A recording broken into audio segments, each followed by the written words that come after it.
El ermitaño, en un sentido profundo, en el sentido más esotérico, representa a ese iniciado en el camino espiritual que ha alcanzado la conexión con su corazón, que ha alcanzado lo que le llaman, por ejemplo, en otras tradiciones hindús, por ejemplo, el haber hecho la iniciación en el corazón, o sea, en el chakra corazón, haber liberado ese chakra, utilizarlo a conciencia, poderlo manipular, por así decirlo.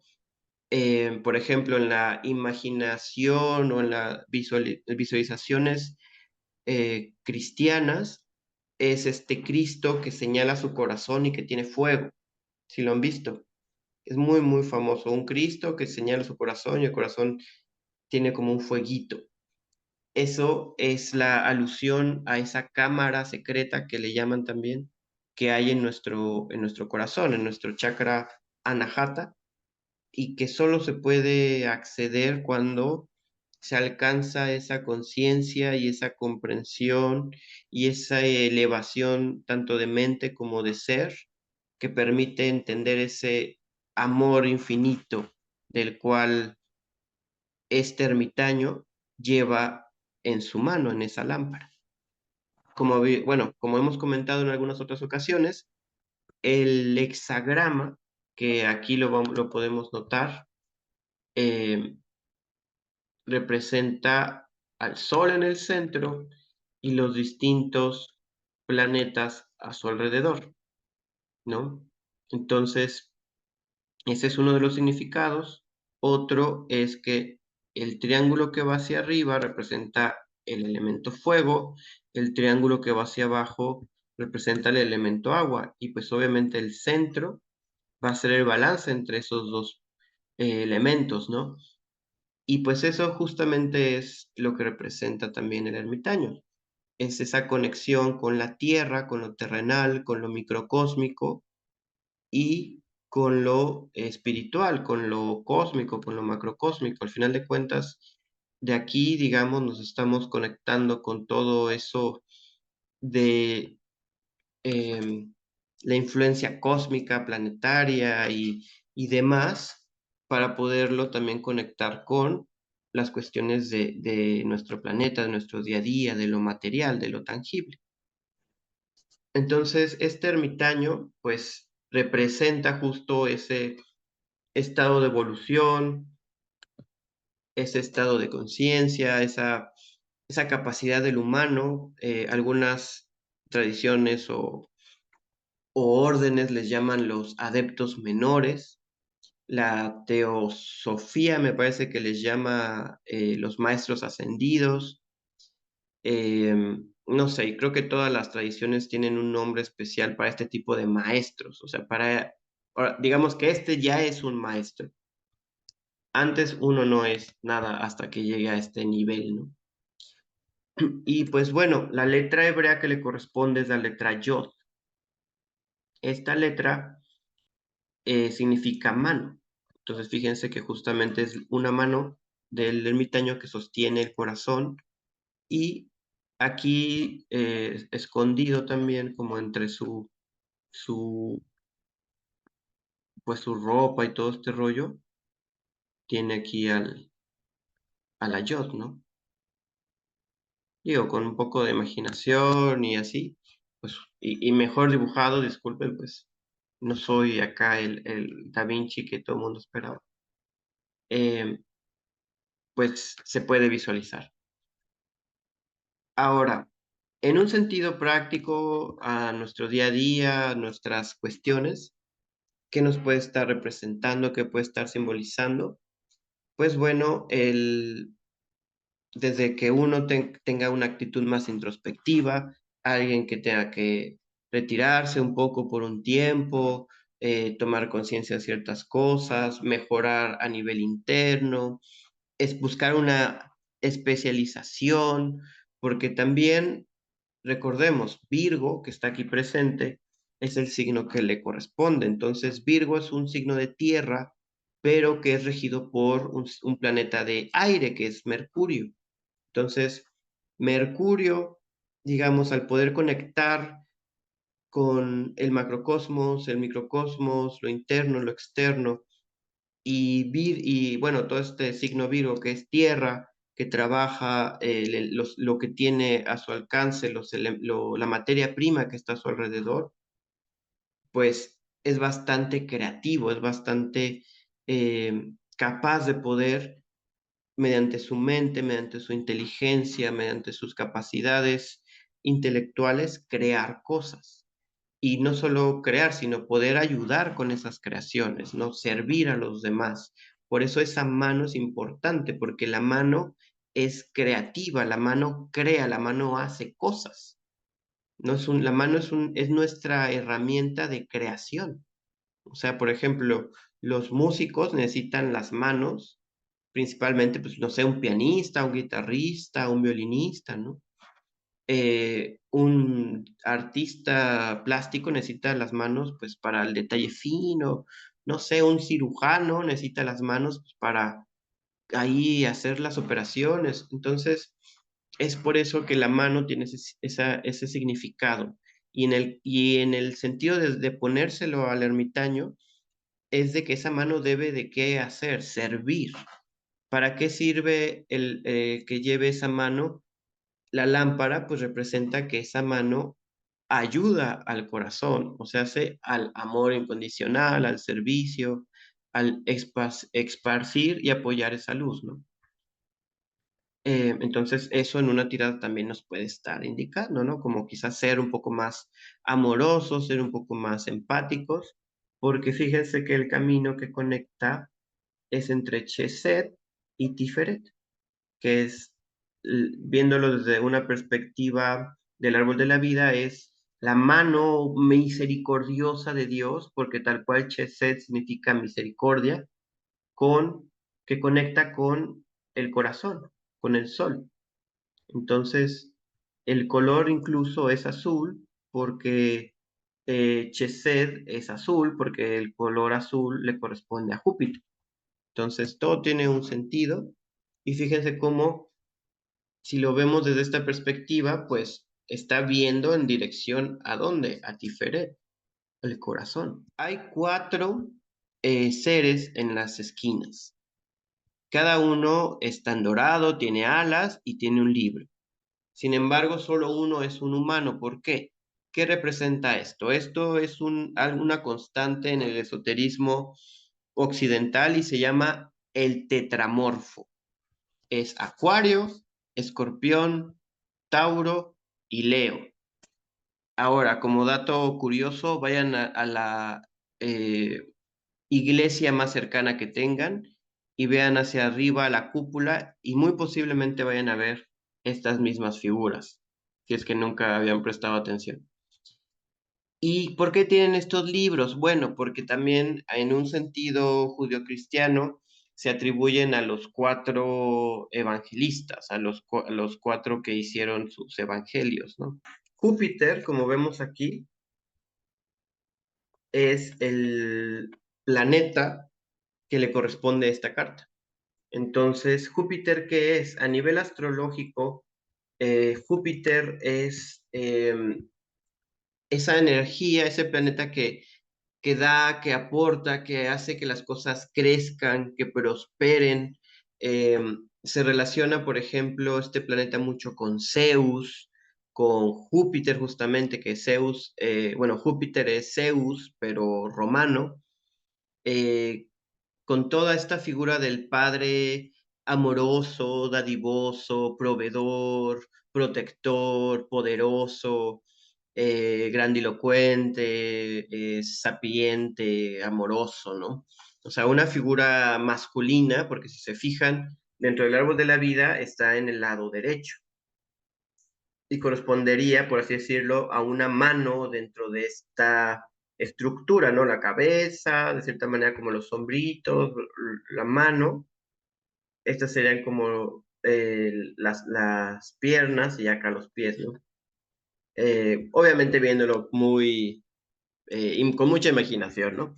Pero de cierta manera simbólicamente se ve así también porque, digamos, la mano derecha siempre, siempre, siempre se ha asociado a que es una mano que da y la mano izquierda es una mano que recibe. Entonces el dar, pues es algo que siempre es como positivo, ¿no? Como que a la gente le gusta dar, ¿no? Y da muchas cosas, amor, da atención, donde está su voluntad y su corazón, pues también muchas veces va a estar su voluntad de dar, ¿no? Y bueno, eso tiene que ver con la carta de la fortuna, porque, bueno, es la rueda de la fortuna. Entonces, esa energía de Júpiter se manifiesta aquí en esta carta en el color. El color azul es un color de Júpiter. Si se fijan, aquí en la Sefirot está el color azul.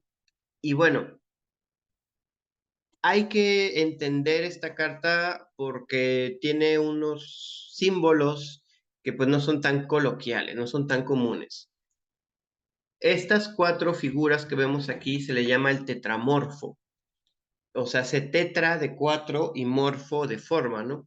Entonces son representaciones de los cuatro signos fijos, sí.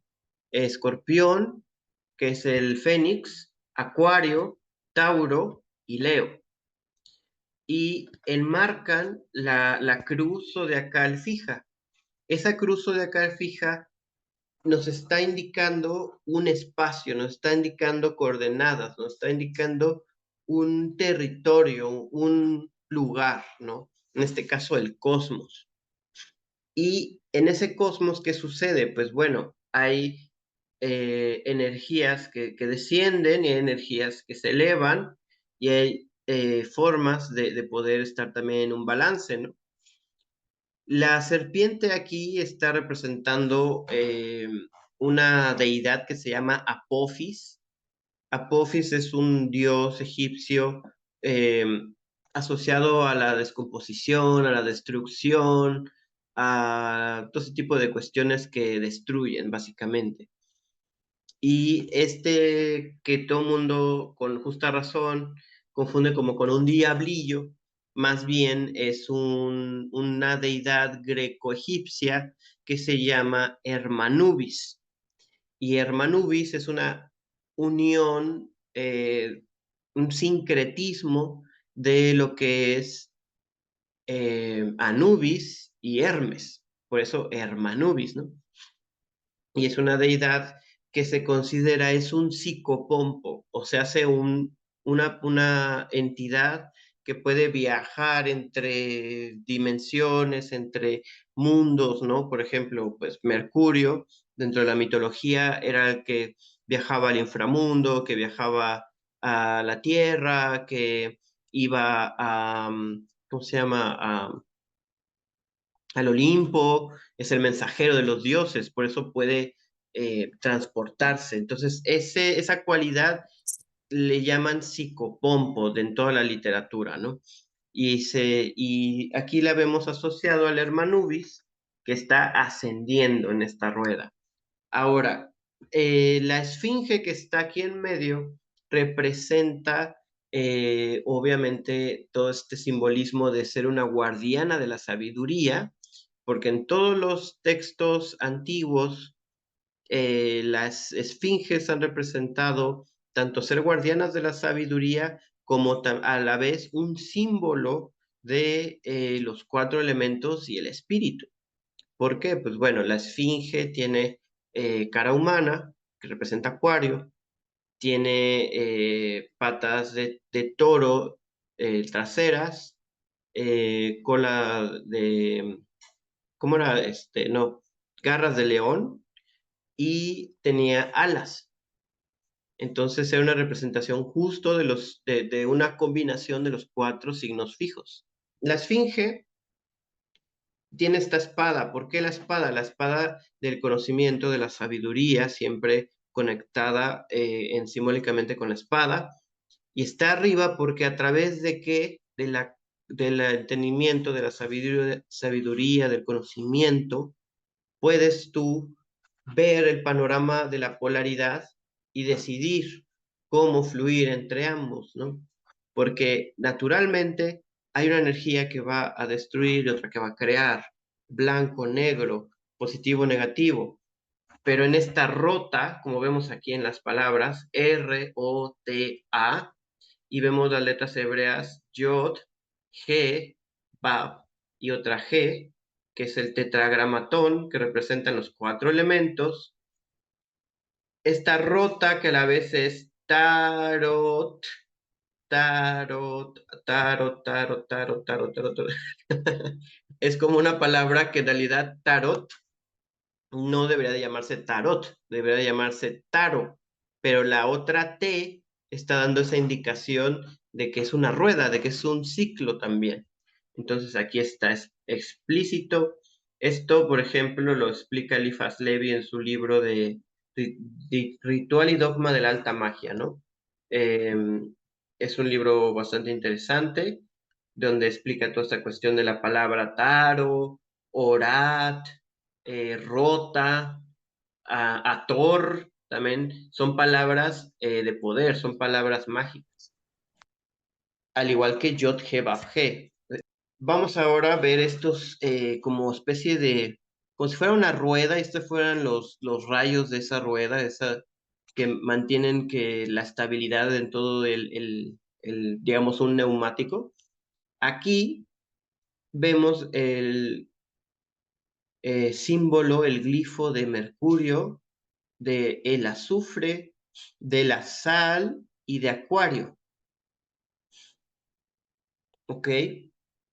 Vemos que hay un punto, hay un círculo y otro círculo. Esa como otra vez ese efecto como de lo micro hacia lo macro, ¿no? Entonces el punto lo tomamos como 1, 2, 3, 4. 4 mundos, 4 elementos. Esta carta lo que está representando mucho, mucho, mucho es el cosmos, es el universo. ¿Por qué? Porque es delimitado el universo por un espacio, al final de cuentas, un espacio físico, que aquí está representado por estos 4 ángeles, o más bien, pues el tetramorfo, como ya hablamos, en donde se rigen unas leyes cósmicas y en donde todo este cosmos, al final de cuentas, está compuesto por ideas elementales de energías, en este caso de el fuego, del aire y bueno, fuego, agua y aire, básicamente, que son los primeros elementos que salen, y la tierra, que sería la sal, lo que se hace más denso, más abstracto. Al final de cuentas, las sales siempre son en formas cúbicas. De ahí viene mucho también ese simbolismo de la piedra cúbica masónica. Al final de cuentas, todo lo que es orgánico, si se logra calcinar, se puede obtener una sal esencial. Entonces, si a nosotros, por ejemplo, nos calcinaran adecuadamente, de tal forma que nuestra carbonización tuviera un resultado blanco, como ese carboncito blanco que deja una ceniza súper fina y así, quitan toda esa ceniza y lo que queda son nuestras sales esenciales. Y ese proceso se puede hacer a cualquier cosa, a las plantas, a ciertos minerales. Obviamente, pues hay que tener la capacidad y el laboratorio y demás, ¿no? Entonces, la sal siempre ha sido un elemento que conecta con lo terrenal, pero tiene la gran, gran, gran cualidad de que conecta con el fuego y con el agua a la vez, porque la sal en el agua se une a ella, se deshace, por así decirlo, y por ejemplo el mar es salado.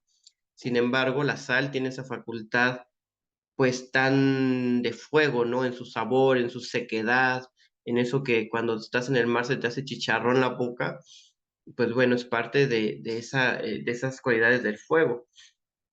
Entonces, la sal alquímica es la unión del agua y el fuego en la materia. El azufre es la potencia, es la acción, y el mercurio es la capacidad de mover toda esa fuerza y esa energía. Eso desde la alquimia, ¿no? Y esta representación de Acuario indica el refinamiento de este Mercurio. Si no tenemos todas esas claves, pues puede ser un gran misterio, efectivamente. Pero, como ya vimos, no lo es tanto. El 10 también, el número 10, pues al final de cuentas es el 1 y el 0. Entonces, el 1 es la energía que vimos con el mago y el 0 es la del loco. Entonces, de cierta forma, estas asociaciones de números también las pueden ir ustedes generando porque, digamos, analizar con esta intención, por ejemplo, el loco y el mago con respecto a la rueda de la fortuna, pues es muy interesante porque, por ejemplo, con el mago tenemos esa capacidad mental de dirigir y de transformarla mediante las leyes del universo, y con el loco tenemos toda esa fuerza primigenia que viene desde el punto, y aquí está el punto primigenio, ¿no? En expansión, esa cualidad jupiterina de expansión. ¿Y por qué tiene esta carta una connotación tan positiva, no? Si no, no sería de la fortuna. Fortuna es una cuestión positiva. La fortuna, incluso en la astrología, es donde te va a ir súper bien en tu vida. Y es la fortuna porque al final de cuentas, todo este diseño cósmico está hecho para la evolución, está hecho para la prosperidad, está hecho para que todo lo que se crea en este cosmos, eventualmente, gradualmente, a su propio ritmo, pueda llegar a su estado de mayor evolución, de mayor conciencia. Por eso la esfinge viene a representar, al estar arriba de la polaridad, esa sabiduría y capacidad de poder discernir con esa espada cómo es que maneja la energía, ¿no? Entonces eso es muy mago, por ejemplo, también, eso de poder manipular las leyes cósmicas. Y bueno, ahora, en un contexto más mundano, más de interpretación, es una carta positiva, positiva, positiva. Si te sale esto en una pregunta de sí o no, es un sí rotundo y muy positiva, o sea, un sí, y si te iban a dar un aumento, te van a dar más en el aumento. No, que si esperabas que tu crush te dijera que sí, te va hasta a pedir matrimonio. O sea, así de buenas esta carta, ¿no? Y en un contexto, por ejemplo, contrario, pues desfortunio, que las cosas salgan mal, que no se logren las cosas, un no, ¿no? O sea, esta carta al revés, pues puede representar un no si estás interpretando desde esa manera. Pero en general es una carta positiva, es una carta que tradicionalmente pues siempre se atribuye a cosas buenas, cosas positivas que pueden suceder, que sucederán, que están sucediendo, evolución, básicamente. Ah, casi lo olvido. La letra hebrea que le corresponde es la letra Kof, y esta letra significa puño. Entonces, recordemos, el ermitaño, su palabra, su letra era mano, que era yod. Yod significa mano. Y puño, pues es en la mano, pero que está haciendo algo, ¿no? Está en una acción. O sea, la mano así, pues es una mano, ¿no? Pero ya cuando al menos la cierras es porque, ¿qué haces cuando cierras el puño, ¿no? Por ejemplo, estoy agarrando mi taza y mi puño pues se cerró, ¿no? O agarras un palito y le das la cuerda al primum mobile del universo y es esa rueda. O sea, digamos que esta letra Kof de cierta forma está representando esa mano cósmica que le da la vuelta a las cosas para que el reloj cósmico empiece y el universo comience y se empiece la expansión, ¿no? Desde la perspectiva alquímica y esotérica occidental, se le denomina el primum mobile.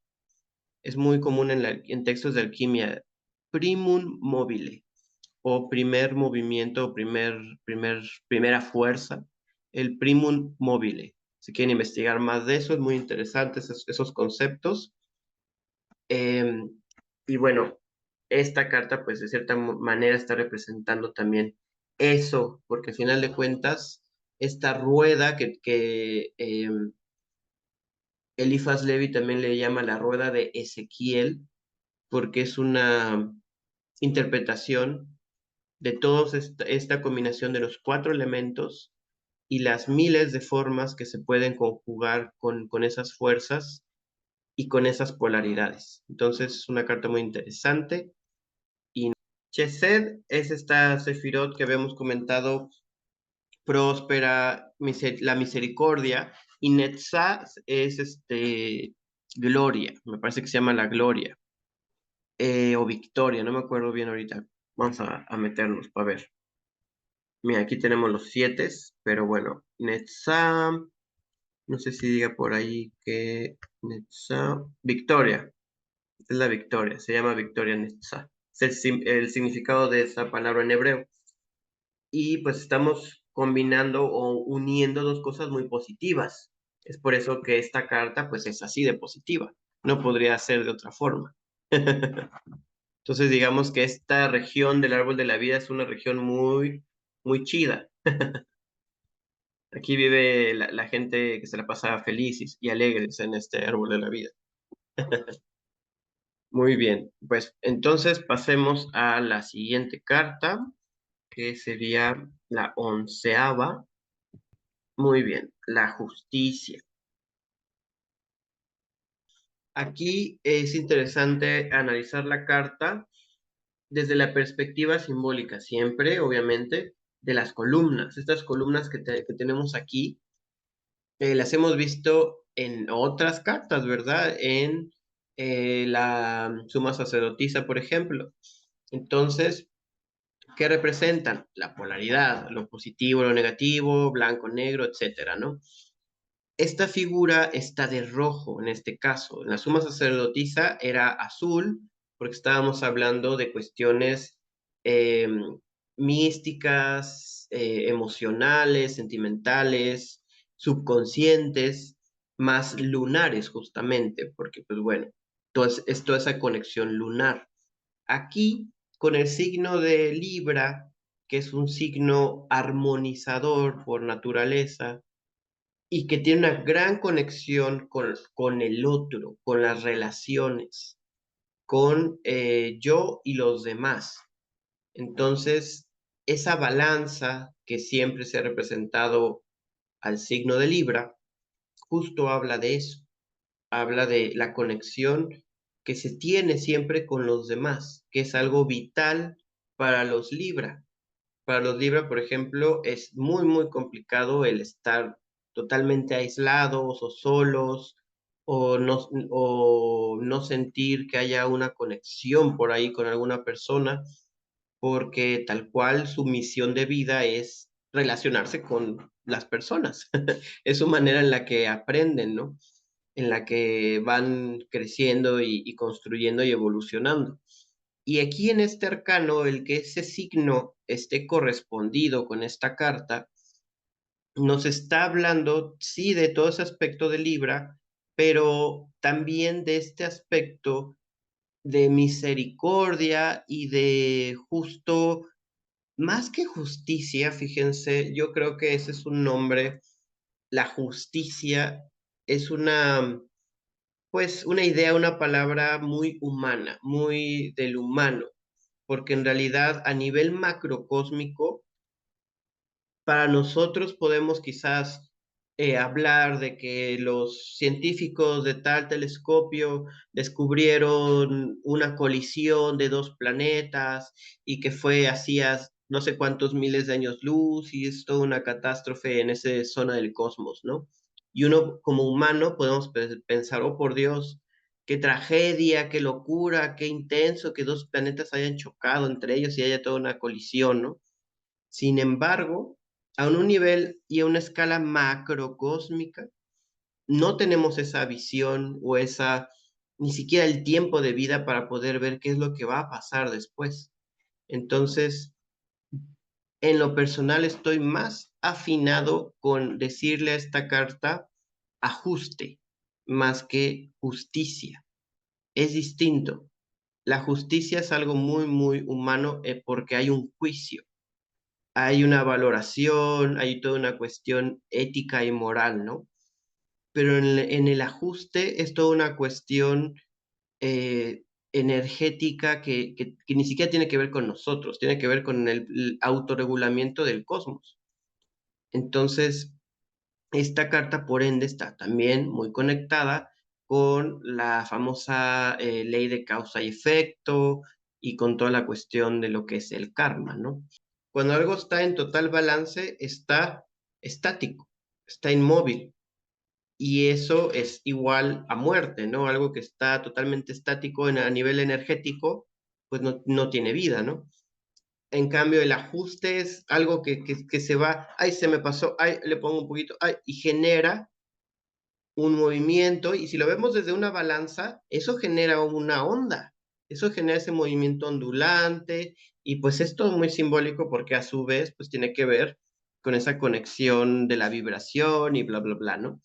El color rojo que estamos viendo aquí preponderantemente es porque esa es una cualidad, al final de cuentas, en la que tenemos que utilizar muchísimo la mente para discernir y para poder definir bien a la hora de hacer esos ajustes. Y no solo nosotros, sino a nivel cósmico, porque se está uniendo la Sefirot de Geburah, que es al contrario de Chesed, que era esa Sefirot que nos habla de la misericordia, de la inteligencia divina, todo eso positivo, próspero, expansivo, el Padre misericordioso. Acá es el Padre que te regaña, que te limita, que es estricto, que te pone a trabajar, que te hace sudar, pues, y si te hace sangrar, mejor. Entonces, es toda esa fuerza restrictiva, porque necesitamos un balance. O sea, sí, está padre que haya mucha prosperidad y abundancia y abundancia y abundancia, pero pues bueno, si solamente hay abundancia, ¿cómo vas a saber que cuando hay algo que no te está yendo bien? O sea, si todo el tiempo estás alegre, ¿cómo vas a darte cuenta que estás alegre? Si siempre estás alegre, ¿no?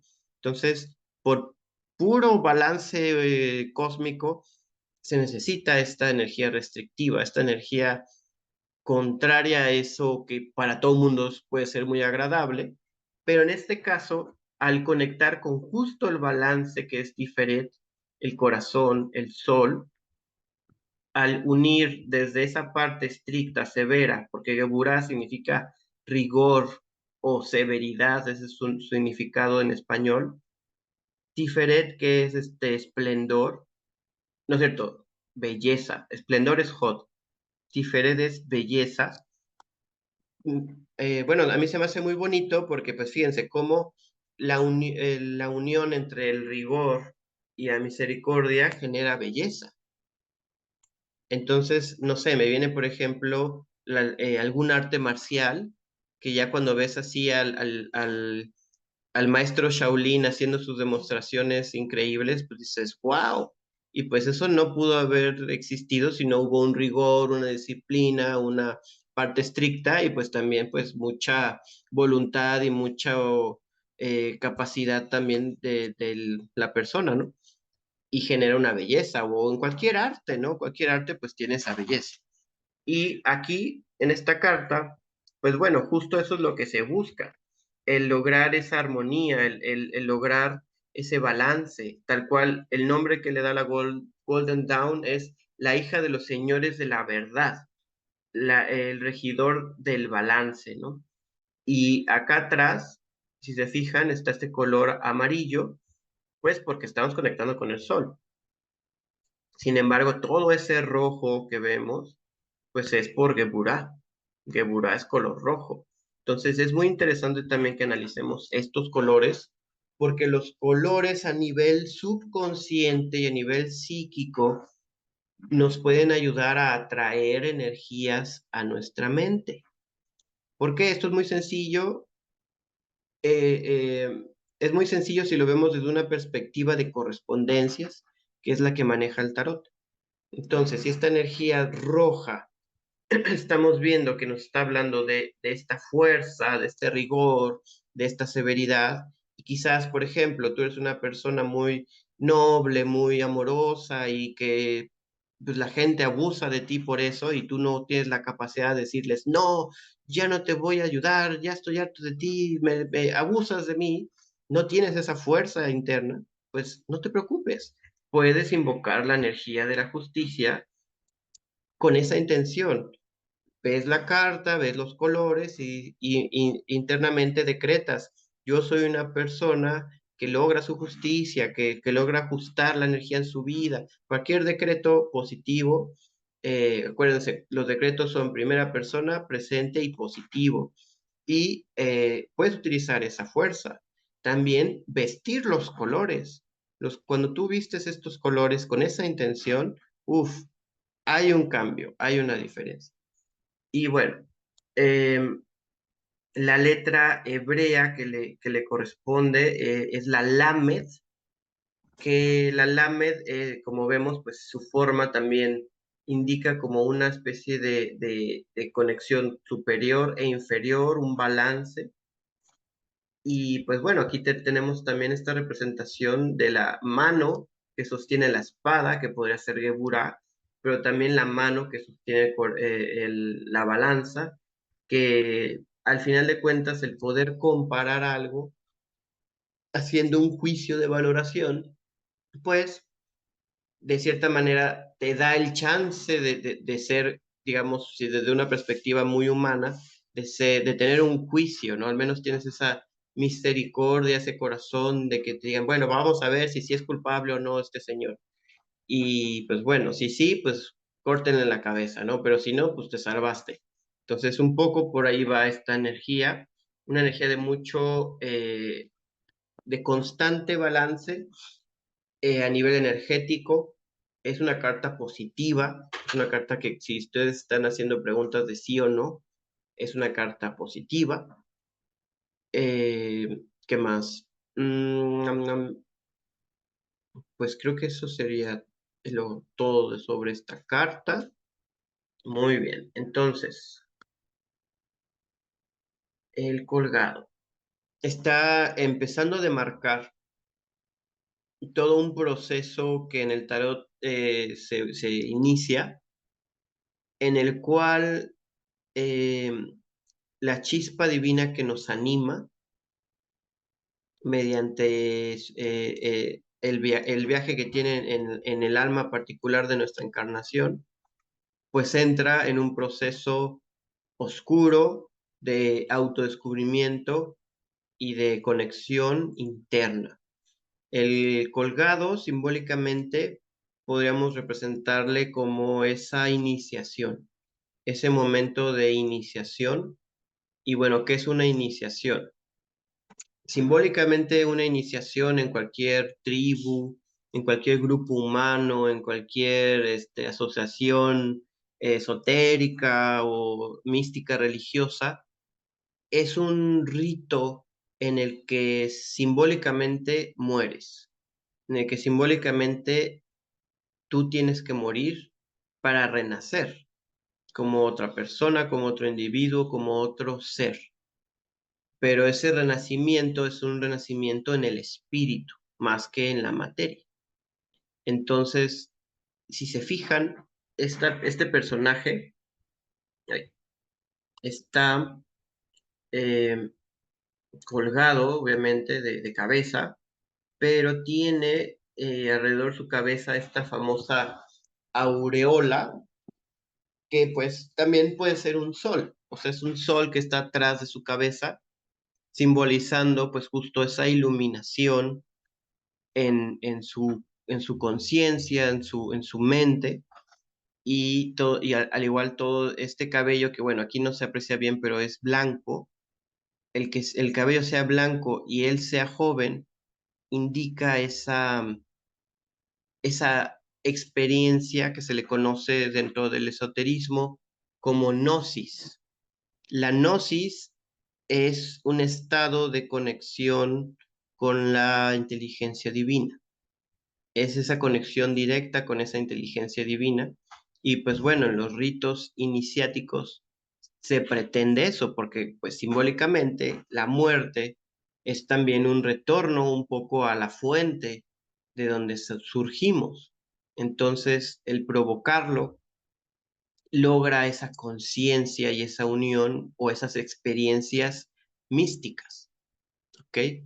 Entonces, esta carta está muy conectada con eso y cómo no lo va a estar si está atribuida a la letra hebrea Mem. La letra hebrea Mem, que es esta, Mem, es una de las tres letras madre del alfabeto hebreo. Tenemos a la Mem, que representa el agua, tenemos a la Shin, que representa el fuego, y al Aleph, que representa el aire, ¿ok?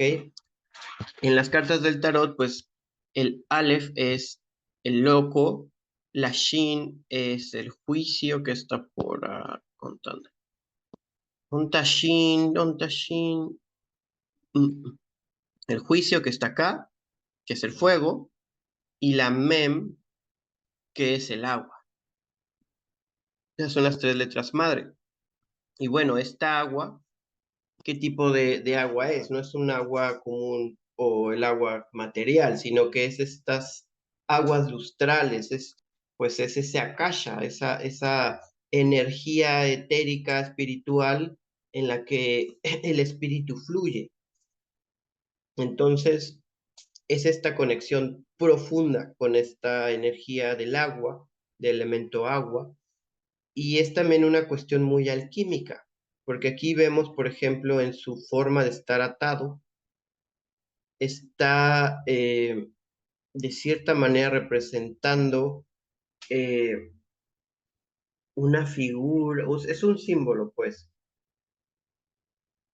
Voy a hacer unas líneas para más o menos como descifrarlo,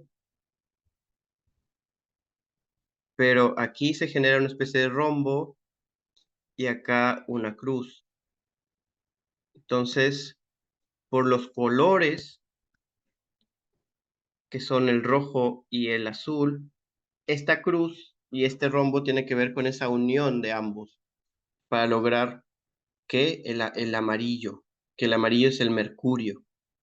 Entonces, pues bueno, como pueden ver, esta carta tiene un significado esotérico muy profundo. La Golden Dawn le llama a este arcano el espíritu de las grandes aguas. Y bueno, también la T en la que está colgado, porque estas ramas hacen una forma de T, simboliza la Tau, que es la última letra hebrea, que a su vez representa el mundo material, la materia. Entonces, al ver que este personaje está atado al revés, indica que su mente no necesariamente está en lo material, sino al revés. Eh, es una carta que llama a ver las cosas desde otra perspectiva, que llama a ver las cosas en una visión de 180 grados distinta desde dentro, desde lo emocional, lo místico, lo espiritual. Y pues como les comenté, o sea, esta carta es una iniciación total. De hecho, hay muchas culturas nórdicas, me parece que también algunos celtas, los celtas pues tenían también ciertos rituales donde se colgaban a los árboles y cosas así. ¿Por qué? Porque creo que después de media hora que estás colgado al revés, la sangre llega a tu cabeza y se genera una hiperoxigenación que puede llegar a darte estados alterados de conciencia que te permitan entrar en ti y tener esa gnosis. Entonces, es mucho simbolismo iniciático. Y bueno, todo eso tan profundo y tan místico, ¿cómo lo llevamos al día a día? ¿Cómo lo llevamos a las interpretaciones que hagamos con el tarot? Pues bueno, va a estar hablando mucho de introspección. Usualmente esta carta va a estar hablando de introspección, de hacer un ajuste de la visión, de reflexionar las cosas, de no dejarse como que ir por la primera impresión, sino estudiar la jugada, ver distintas alternativas, distintas perspectivas. También puede indicar pausas o el no poder, por ejemplo, si te preguntan de un viaje y te sale esta carta, tú le puedes decir, pues probablemente ni siquiera vais a poder salir de viaje. Aquí la carta te estaría indicando que más bien vas a estar estático, que no te vas a mover. Em, También puede hablar de sentirte, cuando esté mal aspectada, puede hablar de sentirte atrapado, de sentirte como atado justamente, que no hay una visión clara en tu interior, que tienes una falta de conexión con tu espiritualidad, con tu corazón, que quizás tienes una visión muy materialista. Todo ese tipo de cosas pueden estar relacionadas con lo opuesto a lo que este arcano nos está revelando, ¿no? Muy bien, pues pasemos entonces a nuestra siguiente carta, 13, y aquí es donde después de esta cuestión iniciática, este rito de paso hacia la transformación, pues bueno, aquí estamos pues muriendo justamente. Se va muriendo la gente, ¿no? O sea, a su paso va pasando la muerte y por donde pasa, no perdona si son reyes, si son niños, si son mujeres, si son sacerdotes. La muerte se los lleva a todos, ¿no? Y aquí está representada pues como un caballero con una cara ahí muy calavérica, un caballo blanco con esos ojillos ahí rojos, como que sí, en sí esta carta aquí en este tarot, en lo personal, siento yo que está, no sé hasta qué punto bien hecha, porque desde mi perspectiva, justo da la impresión errónea de la muerte, porque la muerte no es de miedo, no es de terror, no es de película de terror, ¿no? Como de, sino más bien es transformación, es cambios, como dijeron, transformación, cambios, metamorfosis, transmutación, todo ese tipo de conceptos, ¿no? En realidad la muerte no existe. Y bueno, este arcano sí lo representa, sin embargo, muy oculto. ¿Por qué? Porque, bueno, después de ver este valle desolado ahí, todo feo, lleno de muerte, vemos este río que usualmente se conoce como el Tártaro, que es el río que separa a los vivos de de los muertos. em, y a lo lejos vemos estas dos torres y un sol. Ahora, el sol no sabemos si se está metiendo, si está amaneciendo, no tenemos idea si está naciendo o está muriendo el sol. Sin embargo, el sol está ahí. Entonces, eso es una clave de que, pues, aunque el sol se meta o aunque el sol salga, aunque uno muera o aunque uno viva, siempre está ahí la energía de la esencia, de lo básico, de esa fuente, ¿no? En nuestro caso, como humanos, pues esa chispa o esa neurona divina que anima a cada uno de nuestros cuerpos. Y esas dos torres de ahí las vamos a ver más adelante en otro arcano, pero evidentemente indican las dos polaridades, pero también simbólicamente en el tarot son el umbral al mundo astral, al mundo espiritual, o sea, de ahí del astral hacia lo espiritual. Em, y pues bueno, la muerte, evidentemente, pues te accede luego, pues, al mundo espiritual, ¿no? Por eso, pues, todos los lores e idiosincrasias religiosas, pues, siempre cuando alguien muere, pues, hasta en las caricaturas lo dibujan como que un fantasmita que se está elevando, ¿no? Como se tiene esa idea, ¿no? Y siempre ese fantasmita, pues, esa forma es como muy acuosa, ¿no? ¿Y por qué? ¿Por qué siempre se ha relacionado esta cuestión espiritual, esta cuestión de cuando uno muere, que es así? Pues bueno, la muerte está correspondida con el signo de Escorpión. Escorpión es un signo de agua que justo a lo que vino a este mundo, pobres de los escorpión de cierta forma, o sea, no los hago menos para nada, sino más bien tienen una misión de vida muy intensa, porque ellos son transformación pura. O sea, los escorpión todo el tiempo están transformándose. Cada ciclo de 7 años para ellos son algo radical, un cambio distinto y pues es intenso. Pero cuando los escorpiones logran evolucionar su manera de ser, sus taras, sus defectos, se transforman en ese fénix o en esa águila. ¿Por qué? Porque Escorpión tiene 3 animales simbólicos. El animalito, el insecto, que es el escorpión menos evolucionado, que incluso si se enoja puede herirse a sí mismo y suicidarse. Está el escorpión serpiente, que sí, si bien sigue todavía muy conectado a la tierra, puede elevar su cabecita y empezar a conectar con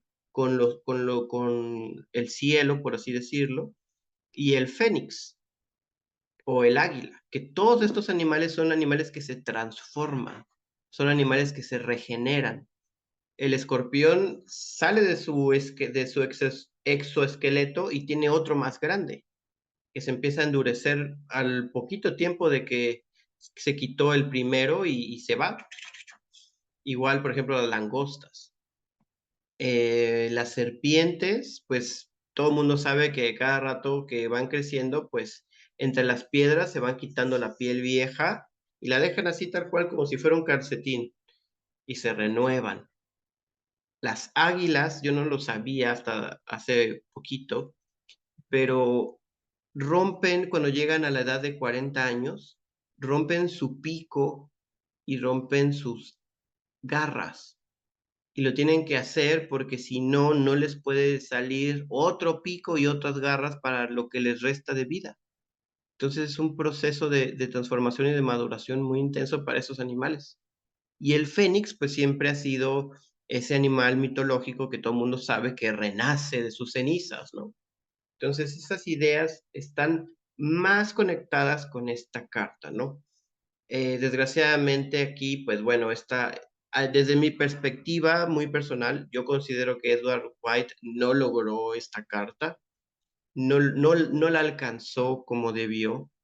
Ahora sí que solamente para que se den un quemón de un sucesor de este tarot que a mi gusto lo logró, al menos en esta carta, que es el tarot Tot.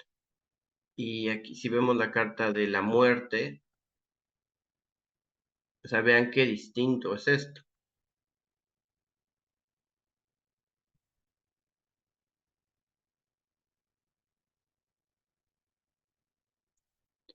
Sí, sí se ve una diferencia, ¿no?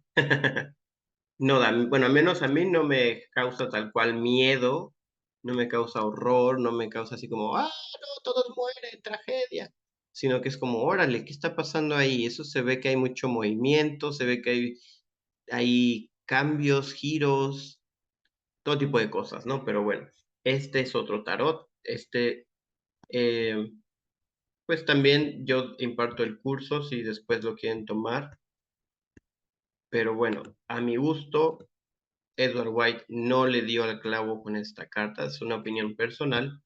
Sin embargo, pues yo les comparto el significado esotérico de la carta, ¿no? Este estandarte, de hecho, es un símbolo de una guerra, de una batalla de Inglaterra contra no sé qué, creo que Irlanda o algo así. Y pues no sé, desde mi perspectiva siento que está un poco desconectado, sin embargo, si nos atenemos a todo el simbolismo de Escorpión y también al nombre que da la Golden Dawn, el niño de las grandes transformaciones, el señor de la puerta de la muerte, ¿no? Ahora, la letra hebrea que le corresponde es la letra hebrea Nun. Esta letra hebrea significa pez. Y uno diría, ¿qué tiene que ver el pez con la muerte, no?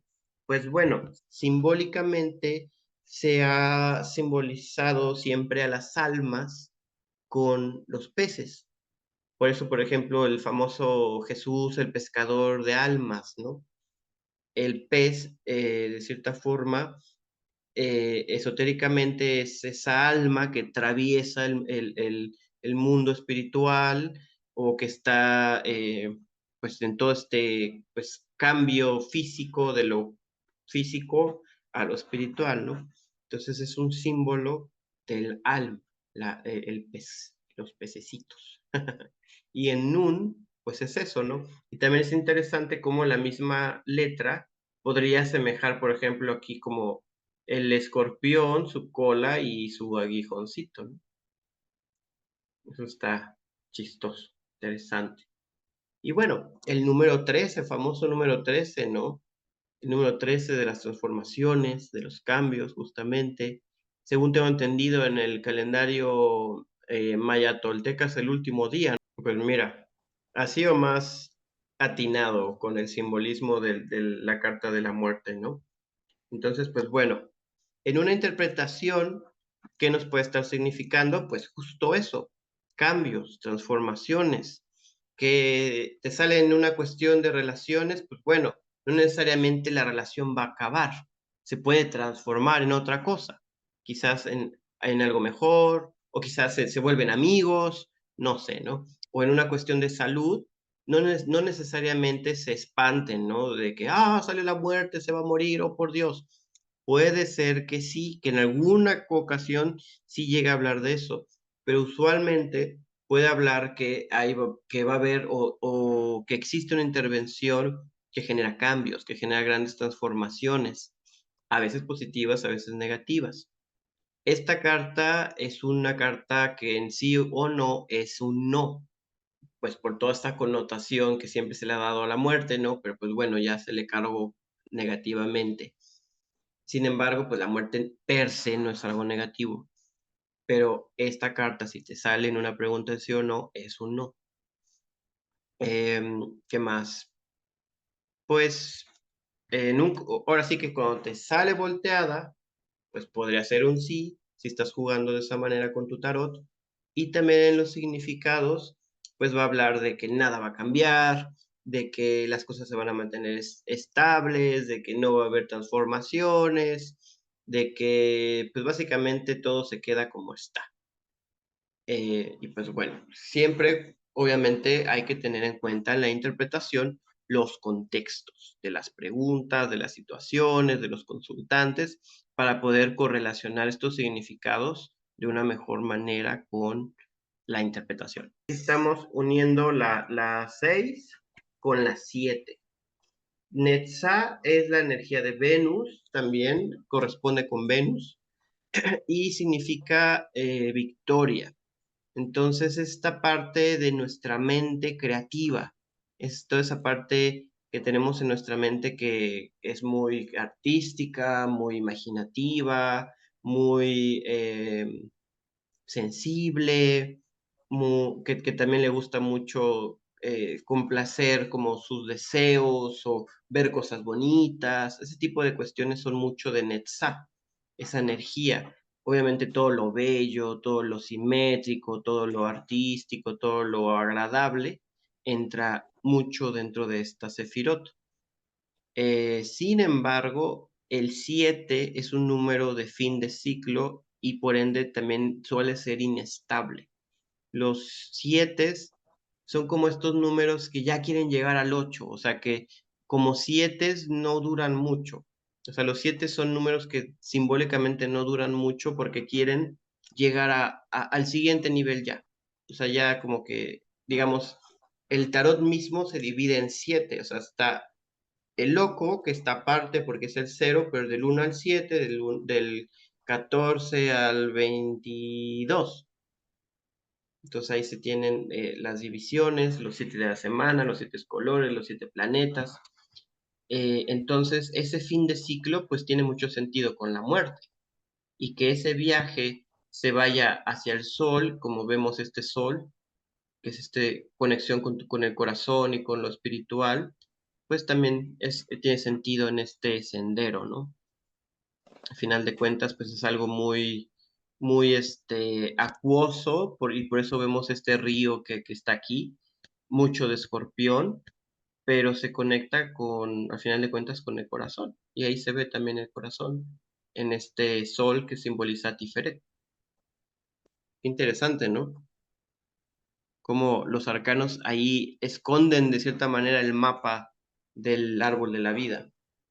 En esta parte que los arcanos mayores nos han llevado a este punto de la muerte, pues bueno, es interesante utilizar estas nuevas cartas que hemos visto eh, para reflejarnos en ellas, ¿no? Para poder conectar con ellas, para poder entenderlas, porque si bien hay cartas que pueden ser de cierta manera sencillas de comprender, hay otras que, como la rueda de la fortuna, o quizás como, no sé, el colgado, pueden ser algo complejas, algo como, pues, quizás no tienes tanta resonancia, ¿no? O quizás nunca has experimentado una iniciación o no estás tan conectado con ese mundo espiritual y no sabes qué show. Pues bueno, aquí esta es una práctica muy sencilla, muy sencilla y que puede ser muy útil.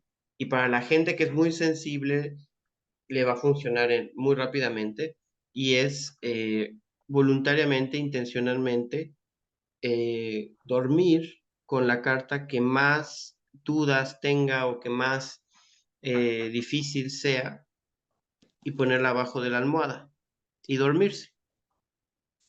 Y el día siguiente cuando despierten, pues digamos que en el sueño debe de haber cierta actividad psíquica y en el subconsciente, pero para ello tienen que dormirse viendo esa carta, que lo último que hagan sea ver esa carta con la intención clara. En su mente tienen que repetir, mi intención es comprender con a mayor profundidad este arcano, o que este arcano me revele los misterios que esconde, o que pueda, no sé, vibrar mejor con esta carta. Cualquier intención, cualquier, em, pues ahora sí que, ¿cómo se dicen? Se me fue. Decreto que sea positivo, en primera persona, en presente, que les ayude a poder conectar con esa carta en el sueño. O sea, esta es una práctica onírica.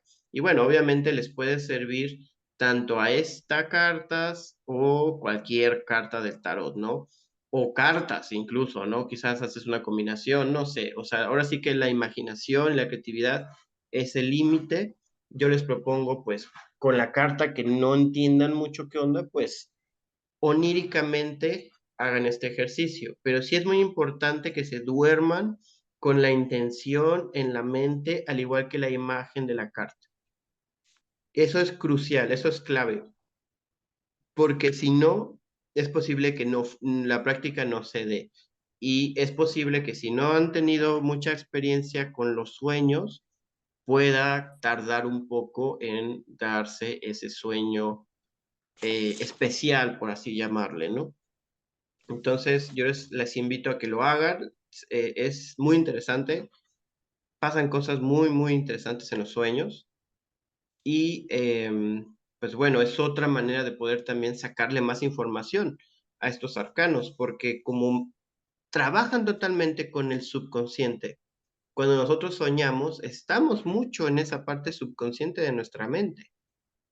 Por eso es que los sueños, muchos psicólogos dicen, no, es que los sueños solo son el producto del subconsciente cuando uno descansa para que la mente no tenga que hacer no sé qué, que se relaje. Y no es cierto, cuando tú tienes sueños lúcidos, no te relajas para nada. O sea, no en un sentido negativo, ¿no? Porque pues estás viviendo en el sueño, ¿no? Estás haciendo algo en el sueño y muchas veces no descansas, muchas veces hasta estás más cansado al día siguiente porque mentalmente te desgastaste, no físicamente, ¿no? Entonces, pues sí, los sueños son otra manera de poder adquirir sabiduría, es otra manera de poder conocer, pues, cosas, en este caso, los símbolos del tarot, y no dudo que pueda servir con cualquier otro símbolo, ¿eh? De cualquier cultura, con los famosos chakras, digo chakras, mandalas, con, no sé, etcétera. Pero bueno, esta es la práctica. Les mando un fuerte abrazo, bendiciones, que estén muy bien. Cualquier duda andamos en el chat y pues bueno, eh, gracias por sus rostros y corazones. Nos vemos la siguiente emisión. Chao.